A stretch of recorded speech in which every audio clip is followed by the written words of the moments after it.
Tigni wechego mag tuke timbe 31 kowuok e kor gwenge duto pacho ka oromo piem goyo abal mag Nairobi Swimming Championships mane bagi gi riwruok mar Kiambu County Aquatic Association. Team mar Genesis Sports Limited ne otieko thuolo mokwongo bang' yudo midila 64 ma oting'o 32 mag goldi, 22 mag silver gi 10 mag bronze. Oka Swimming Club nokawo thuolo mar ariyo tok yudo midila mar goldi 28, silver 25 gi bronze 15 maduto ne gin midila 68. Team mar Aqua Shark Fin notieko thuolo mar adek. Hindi Jedida notieko thuolo mokwongo e kidieny mar nyithindo ma hikgi ni e kind 10 gi 11 e kinde ma Nuru Nadia matugo ne Aqua Shark nokawo loch e kidieny mar nyithindo manyiri ma hikgi ni e kind 8 gi 9.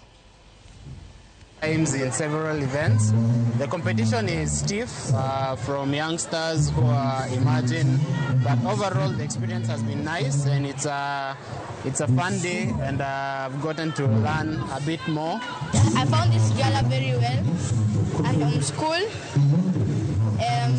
I'm planning to work hard to reduce more of my times and how I found the gala is good. I've won 5